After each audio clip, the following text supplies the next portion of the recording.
अस्सलाम वालेकुम students, welcome eight कैंजन academy. आज हम जो टॉपिक स्टार्ट करने जा रहे हैं वो है रेडिकल एक्सप्रेशन एंड सर्ट्स। आइए हम स्टार्ट करते हैं। सबसे पहले हम बात करते हैं रेडिकल एक्सप्रेशंस की। अगर हम देखें कि एक टर्म इस तरह लिखी हुई है, ये इस सिंबल को हम कहते हैं रेडिकल साइन। ये जो सिंबल है इसको कहते हैं रेडिकल साइन या इसको जजर की अलामत कहते हैं। इस सिंबल का नाम क्या है? रेडिकल साइन या जजरी अलामत। ओके, इस रेडिकल साइन के अंदर जो चीज लिखी होती है उसको हम कहते हैं रेडिकेंट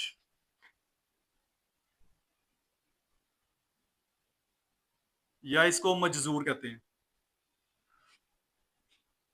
और ये रेडिकल साइन के बाहर यहां पे जो चीज लिखी होती है इसको इंडेक्स ऑफ रेडिकल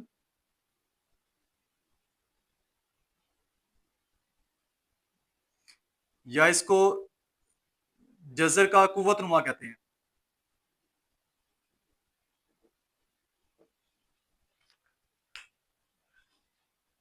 ये चीजें आपने याद रखनी है।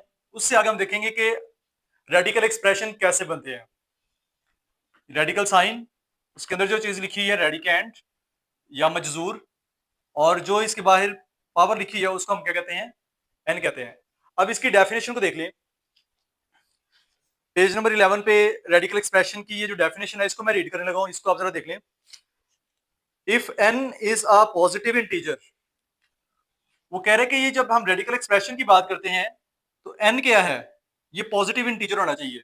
हमने जब इंटीजर्स की बात की थी तो हमने कहा था इंटीजर्स हमारे पास होते हैं 0 +-1 +-2 +-3 +-4 up to so on infinity. अब वो डेफिनेशन के अकॉर्डिंगली रेडिकल एक्सप्रेशन की डेफिनेशन में कह रहे हैं if n is a positive integer. ये जो n है अगर ये पॉजिटिव इंटीजर हो, पॉजिटिव इंटीजर मतलब अगर मैं इसको लिख दूं z is equal to positive integer, तो पॉजिटिव इंटीजर्स क्या होंगे? 0 +1 +2 +3 +4 अप टू सो ऑन। ठीक है, हम ये कह रहे हैं if n is a positive integer greater than 1, यानी ये जो रेडिकल एक्सप्रेशन है इसको प्रूव करने के लिए या इसकी प्रॉपर्टी को सच साबित करने के लिए हम ये कहते हैं n एक तो पॉजिटिव इंटीजर होना चाहिए और वो ग्रेटर देन 1 होना चाहिए। ग्रेटर देन 1 का मतलब यानी 0 और 1 को छोड़े, यानी 2 से स्टार्ट होगा। तो ये आपने याद रखना है कि जो रेडिकल एक्सप्रेशन है उसकी पावर जो है या उसका इंडेक्स जो है, इंडेक्स ऑफ रेडिकल, वो हमेशा क्या होगा? ग्रेटर देन 1 होगा एज पर डेफिनेशन।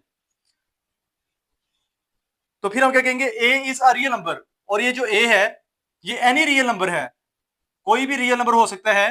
और रियल नंबर हमने क्या कहा था? क्या होते हैं? Union of rational and irrational number. अब देखें, a is any real number, then any real number x such that x is equal to nth root of a is called the nth root of a। अब वो ये कह रहा है कि जब भी हमने रेडिकल एक्सप्रेशन को पढ़ना है तो हमने ये देखना है कि ये जो रेडिकेंड है वो कोई रियल नंबर होगा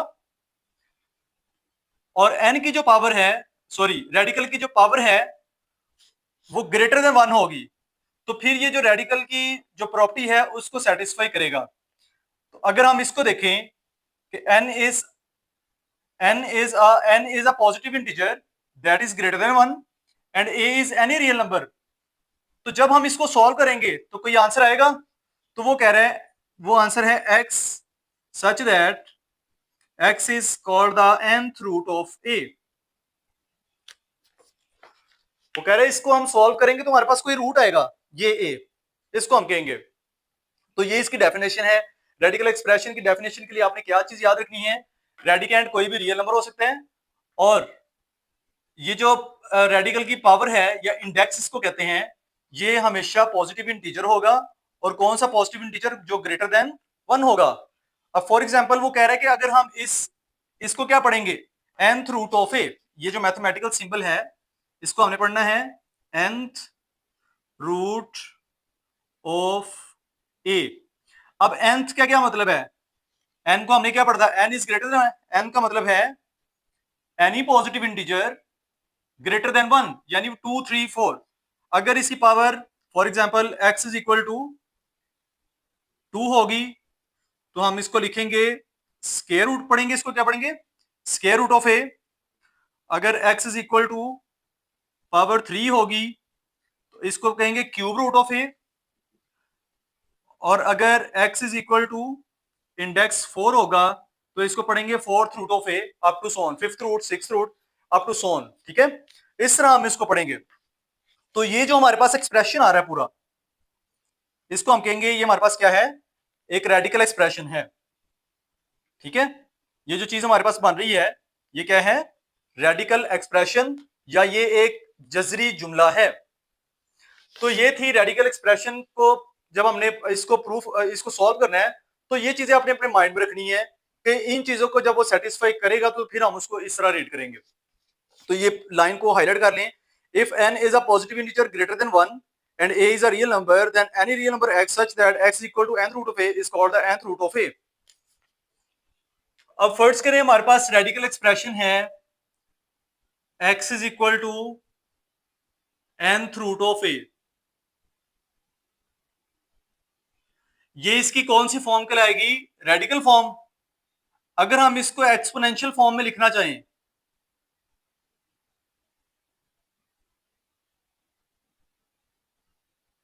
या इसकी कुव्वतनुमाई शक्ल लिखें, तो वो क्या होगी, इसको हम लिखेंगे x is equal to nth root of a को अगर हमने पावर की फॉर्म में लिखना है तो ये जो रेडिकेंट है ये बेस बन जाएगी, और ये जो रेडिकल की सिंबल है nth रूट, इसको हम u लिख देंगे 1/n। इसी तरह अगर हमारे पास हो x is equal to square root of, वैसे तो हम स्क्वायर नहीं लिखते हैं इसको 1/2, अगर इधर कुछ नहीं होगा तो आपने इसको स्क्वायर रूट ही पढ़ना है। ठीक है, अगर मैं लिखता हूं x is equal to this, तो ये इसको हम क्या पढ़ेंगे, x is equal to square root of a. तो स्क्वायर रूट ऑफ ए, मैंने क्या कहा था, जब बेस नहीं लिखते हैं हम तो हम खुद ही कंसीडर करते हैं इसकी बेस क्या, इसका इंडेक्स क्या है, 2 है। तो फिर हम इसको लिख सकते हैं रेडिकेंड एज इट इज, और ये रेडिकल को क्या लिख देंगे 1/2।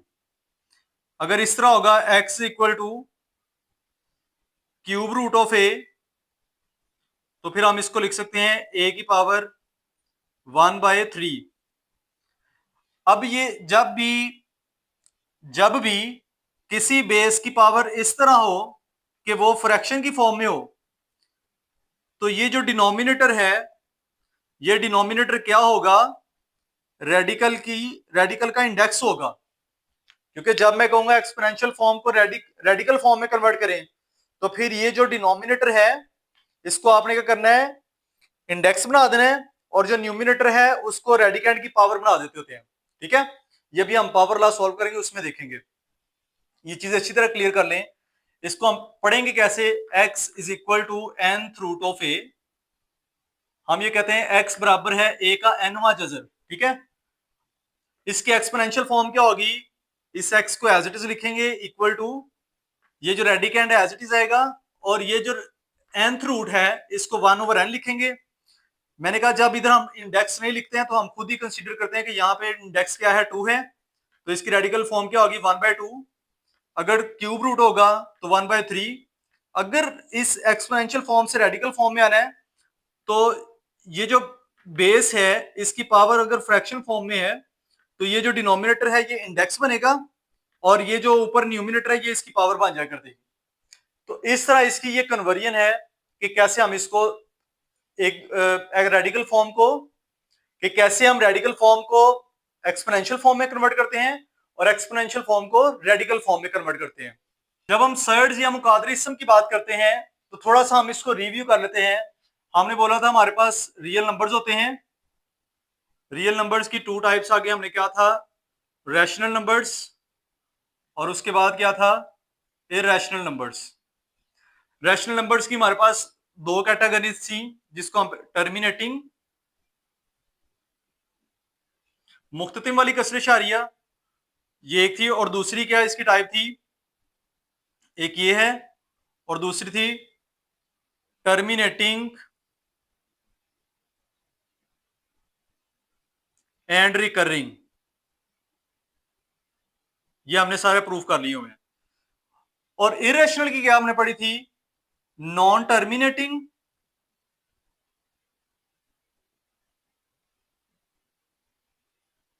And non recurring. अब जो टॉपिक हम स्टार्ट कर रहे हैं, सर्ड्स या मुकादरे-ए-इस्म, वो इरेशनल का ही पार्ट है। यानी हम कह सकते हैं ये जो सर्ड्स हैं ये सबसेट है किसका, surds are the subset of, surds जो हमारे पास आती हैं वो सबसेट है इरेशनल नंबर का।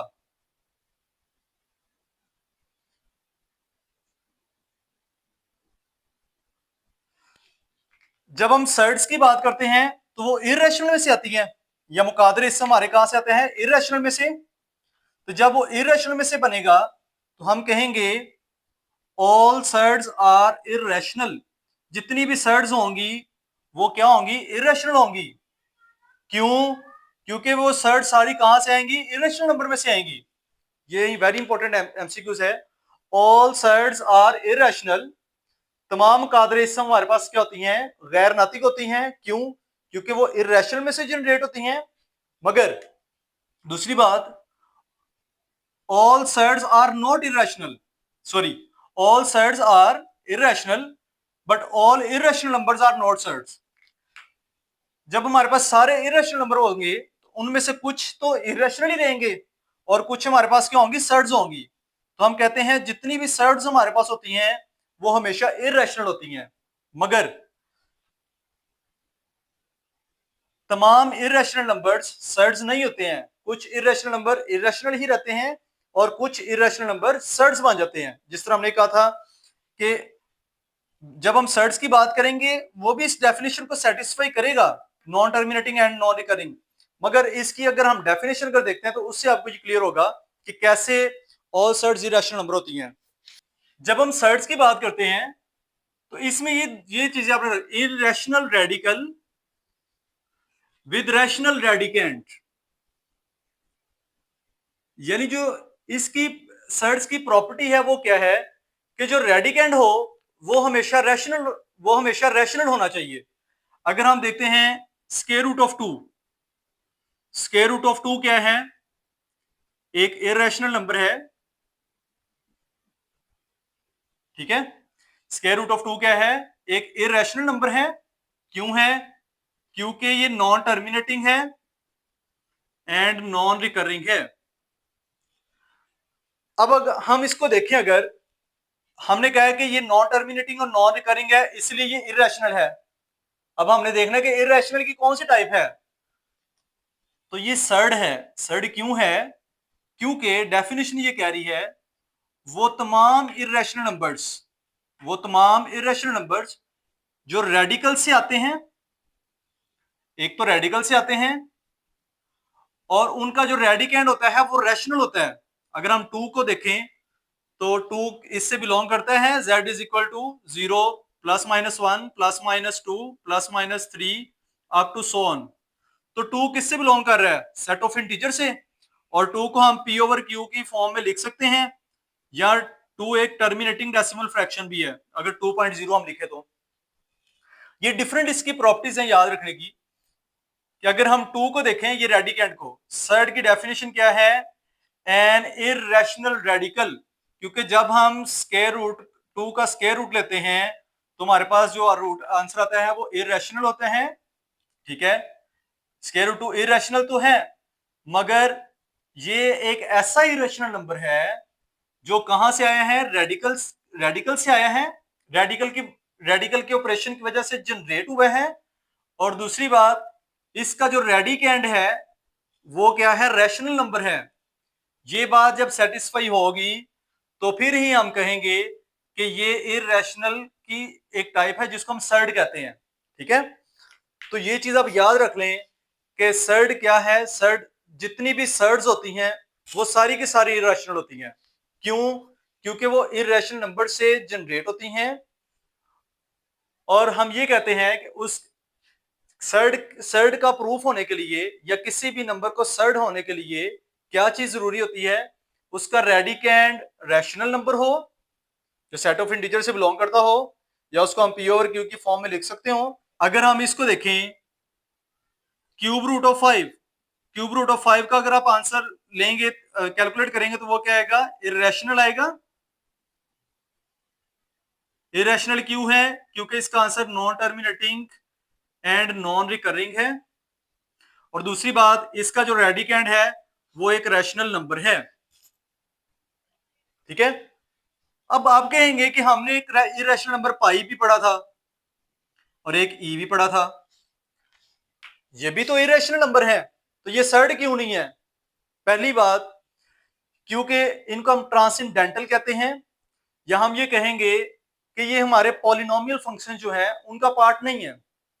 इसलिए फिलहाल अपनी आसानी के लिए आप क्या कहेंगे, पाई और ई जो है वो एक इरेशनल नंबर है, और जब हम इस इरेशनल नंबर का स्क्वायर रूट लेंगे तो वो भी एक इरेशनल नंबर आएगा। ठीक है, मगर हम ये कहते हैं कि ये जो पाई है ये एक इरेशनल नंबर है, और इसका रेडिकल लेंगे तो वो भी एक इरेशनल नंबर होगा। 5 में भी ऐसे हो रहा है, जब हमने 5 एक रैशनल नंबर तो है, मगर जब हमने इसका रेडिकल से कैलकुलेट किया है तो आंसर इरेशनल आया है। कौन सी चीज इसको डिफरेंशिएट कर रही है?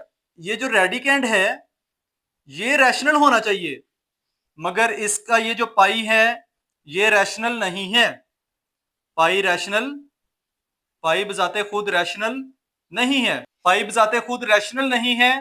जब इस पे रेडिकल लेंगे तो आंसर एक इरेशनल नंबर तो आएगा, तो पाई खुद एक इरेशनल नंबर है। इसीलिए इसीलिए हम कहेंगे कि ये सर्ड नहीं है। ई भी एक इरेशनल नंबर है, जब इसका रेडिकल लेंगे तो आंसर इरेशनल तो आएगा। पाई का स्क्वायर, पाई एक इरेशनल है, इसका स्क्वायर रूट लें आंसर इरेशनल आएगा, मगर जब हम इसको रेडिकल फॉर्म में कन्वर्ट कर लेते हैं तो हमने फिर ये चीज देखनी होती है रेडिकेंड। अगर ये रेडिकेंड इरेशनल नंबर हो तो फिर वो सर्ड होता है, अगर रेडिकेंड रैशनल नंबर नहीं होगा तो वो सर्ड भी नहीं कहलाएंगे। ठीक है, इसको दोबारा देख लें। सर्ड्स या मुकादरिस्म क्या है? हमने कहा था हमारे पास इरेशनल नंबर जो होते हैं उनमें से हमने देखना है वो तमाम इरेशनल्स जो रेडिकल से ऑब्टेन्ड होंगे, यानी उनके ऊपर हम रेडिकल का ऑपरेशन अप्लाई करेंगे तो जो आंसर आएगा वो इरेशनल आएगा। फिर हमने देखना यह है कि उसका रेडिकेंड क्या है। अगर तो रेडिकेंड रैशनल नंबर है तो फिर वो वाला जो इरेशनल नंबर है उसको हम क्या कहेंगे, वो सर्ड्स है, यानी वो सर्ड से बिलोंग करता है। और अगर फॉर एग्जांपल हम पाई को लेते हैं, पाई के ऊपर रेडिकल का साइन अप्लाई करते हैं या स्क्वायर रूट का साइन अप्लाई करते हैं तो हमारे पास आंसर इरेशनल तो आएगा, मगर अब कंडीशन क्या चेंज हो जाएगी कि पाई जब रेडिकेंड बनेगा तो हमने देखना है डेफिनेशन को।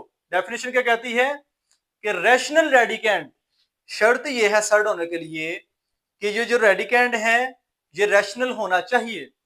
अगर रेडिकेंड रैशनल नहीं है तो फिर हम क्या कहेंगे, ये सर्ड नहीं है, सिर्फ इरेशनल है। अंडर रूट पाई भी इरेशनल है, मगर जब हम क्यूब रूट ऑफ 5 को देखते हैं या ऐसे रैशनल नंबर का हम जब रेडिकल लेते हैं तो हमारे पास इरेशनल आंसर आता है, और हम देखते हैं कि रेडिकेंड रैशनल नंबर है या इंटीजर से बिलोंग कर रहा है, या उसको प्योर क्यू की फॉर्म में लिख सकते हैं, या फिर वो टर्मिनेटिंग डेसिमल फ्रैक्शन है, तो फिर हम ये कहेंगे ये सर्ड्स बन गई हैं। ठीक है, तो ये सर्ड्स का कंसेप्ट था। अब हमने लॉ पढ़ने हैं रेडिकल लॉस और पावर लॉस। आइए हम उसको स्टार्ट करते हैं। नेक्स्ट टॉपिक हमारा ये है लॉज ऑफ रेडिकल, जजर के कवानीन। अब जब हम जजर के कवानीन या लॉज ऑफ रेडिकल पढ़ेंगे तो जो हमने डेफिनेशन अभी पढ़ी है x is equal to nth root of a, n क्या है, ग्रेटर देन 1 होना चाहिए, और ये जो रेडिकेंड है ये कोई भी रियल नंबर हो सकता है। अगर हम इस रेडिकल को देखें तो इसको हम क्या पढ़ेंगे, nth root of a, into b. जब मैंने ए और बी इस तरह लिखा हुआ है तो इसका मतलब दो रियल नंबर आपस में मल्टीप्लाई हो रहे हैं। तो इसको हम पढ़ेंगे nth root of a b is equal to nth root of a, इस डॉट का मतलब मल्टीप्लाई है, प्रोडक्ट हम इसको कह सकते हैं, ठीक है। nth root of a into, जब मल्टीप्लाई आएगा तो मैं उसको इनटू पढ़ूंगा, nth root of a into b is equal to nth root of a into nth root of b. ये लॉ हमें क्या कहता है?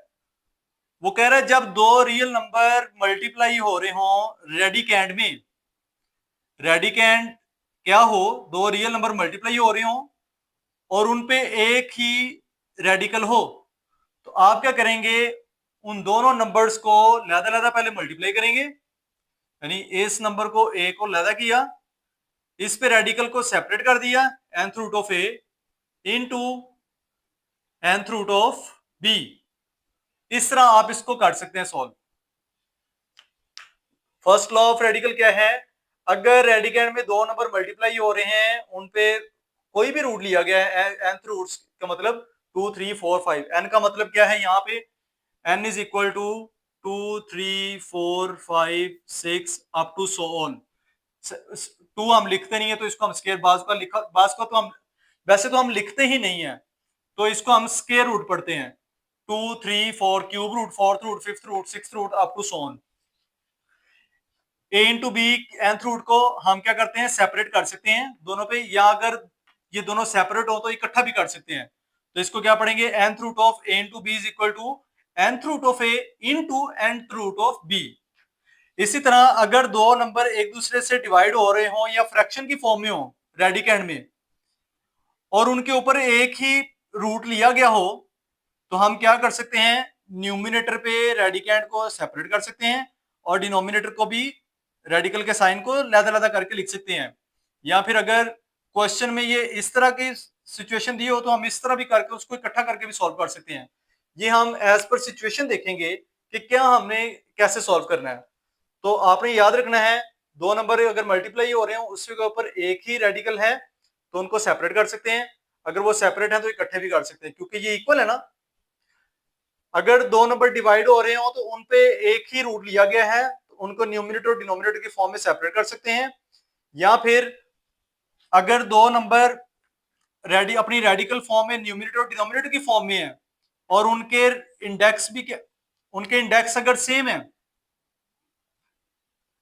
इंडेक्स अगर उनके सेम है, तो हम क्या कर सकते हैं, उन दोनों को फ्रैक्शन की फॉर्म में लिख से इस तरह लिख के उन पे सेम रेडिकल ले सकते हैं। अगर कोई एक्सपोनेंशियल फॉर्म हो, एक चीज मैंने आपको बतानी थी, अगर कोई चीज इस तरह लिखी है a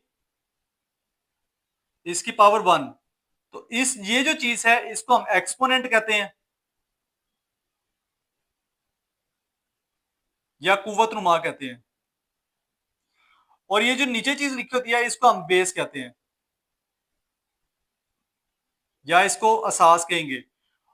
और ये मैंने आपको बता दिया, इसको बेस या असास कहेंगे और इसको क्या कहेंगे, एक्सपोनेंट या कुव्वत नुमा। अगर मैं लिखता हूं 2 की पावर 3, तो इसमें अगर आप देखें तो बेस क्या है, 2 है, और पावर भी कहते हैं, एक्सपोनेंट भी कहते हैं। एक्सपोनेंट या पावर हमारे पास क्या है, E for exponent, P for power, वो हमारे पास क्या है 3। अगर मैं लिखता हूं 2x², तो फिर ये क्या है, इसको कोफिशिएंट कहेंगे। एक्सपोनेंशियल फॉर्म से पहले जो चीज लिखी होती है वो क्या है, कोफिशिएंट।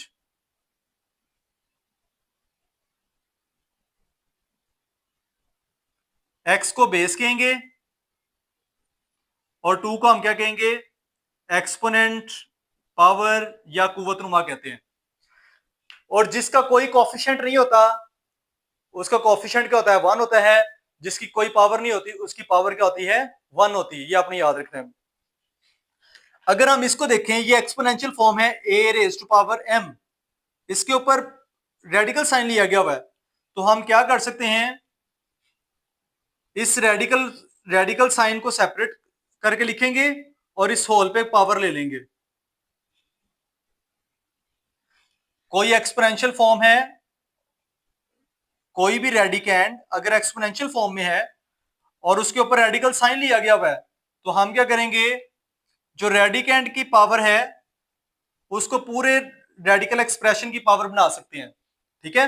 या किसी पूरे, अब अगर इधर देखें किसी रेडिकल एक्सप्रेशन के ऊपर पावर है, तो हम क्या कर सकते हैं, इस रेडिकल एक्सप्रेशन को एक्सपोनेंशियल फॉर्म में लिख सकते हैं, nth रूट ऑफ ए की पावर 1/n। पावर्स अगर सेम इंडेक्स पावर कटिंग होगी, ए की पावर क्या आ जाएगी 1, तो इसको हम ए को एज इट इज लिख सकते हैं। तो ये हमारे पास क्या है, लॉज ऑफ रेडिकल्स हैं, ठीक है।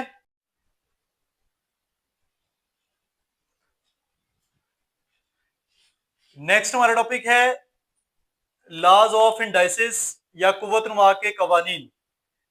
एक पावर हो तो इंडेक्स पढ़ते हैं, सम ऑफ पावर इंडाइसिस, ठीक है। कुव्वतनुमा के कवानीन क्या है, हमने कहा था कि ये हमारे पास है x equal to nth root of a, ये रेडिकल फॉर्म है, इसकी एक्सपोनेंशियल फॉर्म क्या होगी, a की पावर 1/n। तो ये जो हमने अभी टॉपिक पढ़ा है बेस का और पावर का, पहले हमने रेडिकल के लॉ पढ़े हैं, अब हमने बेस का और रेडिकल का लॉ पढ़ना है कि जब एक्सपोनेंशियल फॉर्म्स होती हैं तो उनके लॉज क्या कहते हैं। ऑफ इंडाइसिस में पहला है कि अगर सेम बेसिस वाली एक्सपोनेंशियल फॉर्म मल्टीप्लाई होती हैं, बेस को एक बार लिखते हैं और पावर्स को क्या कर देते हैं, ऐड कर देते हैं। या फिर अगर एक एक्सपोनेंशियल फॉर्म ऐसी है कि जिसका एक्सपोनेंट वैल्यूज जमा हो रही हैं, ऐड हो रही हैं, तो हम बेसिस को दो बार लिख के पावर को सेपरेट कर सकते हैं। फॉर एग्जांपल, अगर मेरे पास है 2 की पावर 3 और ये मल्टीप्लाई हो रहा है 2 की पावर 4 से, तो as per law basis same है, ये 2 बेस है, 3 एक्सपोनेंट है, पावर है या कुव्वतनुमा है। 2 बेस है, 4 एक्सपोनेंट, पावर या कुव्वतनुमा है। एज पर लॉ हम क्या कहते हैं, if two exponential forms are multiplying with each other but condition is that their bases are same, then we write base one time and add both powers of both the exponential forms। तो दोनों exponential form की powers को हम क्या कर सकते हैं, add करके लिख सकते हैं। और फॉर एग्जांपल, अगर कोई एक्सपोनेंशियल फॉर्म इस तरह दी गई है कि एक ही बेस है, उसकी बेस पे पावर्स ऐड हो रही हैं, पावर्स क्या है, एडिशन की फॉर्म में लिखी हुई है, तो हम क्या कर सकते हैं, बेस के ऊपर पावर्स को सेपरेट कर सकते हैं, ठीक है, यूं लिख सकते हैं। तो हम ये कहते हैं कि जब दो एक्सपोनेंशियल फॉर्म मल्टीप्लाई हो रही हैं तो उनकी जो पावर्स हैं वो क्या हो जाती हैं, ऐड हो जाती हैं। उसके बाद सेकंड लॉ है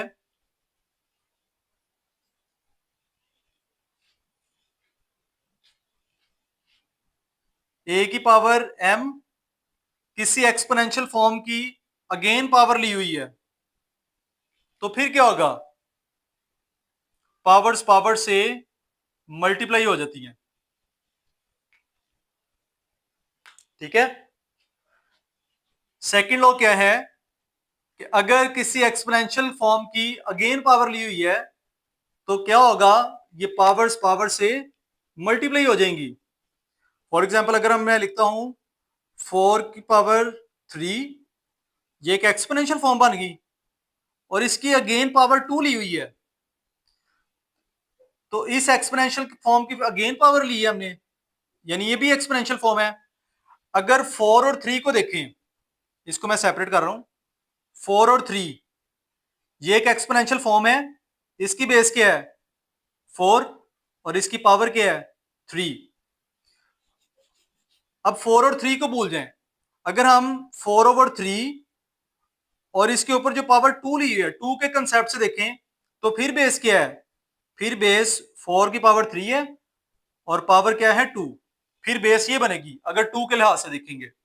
तो हम ये कहते हैं जब भी किसी एक्सपोनेंशियल फॉर्म की पावर ली जाए तो बेस को एज इट इज लिखेंगे, पावर से मल्टीप्लाई हो जाएंगी। 3 किससे मल्टीप्लाई हो जाएगा, 2 से। अब लॉ नंबर 3 इसका क्या है, अगर दो रियल नंबर मल्टीप्लाई हो रहे हैं, ए और बी दो डिफरेंट रियल नंबर हैं, वो मल्टीप्लाई हो रहे हैं और उनपे ए की पावर ली गई है, तो हम दोनों पे पावर को सेपरेट कर सकते हैं। फॉर एग्जाम्पल, अगर 2 मल्टीप्लाई हो रहा है 3 से और इन दोनों की पावर लिखी हुई है 5, तो हम 2 पे पावर 5 को सेपरेट कर सकते हैं और 3 पे भी पावर को क्या कर सकते हैं, सेपरेट कर सकते हैं। इसी तरह अगर दो डिफरेंट रियल नंबर मल्टीप्लाई हो रहे हैं, सॉरी डिवाइड हो रहे हैं और उन पे सेम पावर है, तो दोनों नंबर्स पे पावर को सेपरेट कर सकते हैं। फॉर एग्जांपल, अगर 2 डिवाइड हो रहा है 3 से और इन दोनों की पावर है 4, तो हम क्या करेंगे, 2 पे पावर 4 अलग ले सकते हैं और 3 पे पावर अलग ले सकते हैं। अब इस लॉ को देखें, ए की पावर एम, बी की पावर, सॉरी ए की पावर एम। अब ये सेम बेसिस है, इनकी पावर डिफरेंट है, बेसिस सेम है, पावर्स डिफरेंट हैं। इसका एक तरीका ये है कि अगर बेसिस सेम है तो अगर हमने न्यूमिनेटर बनाना है तो हम लिखेंगे ए को एज इट इज,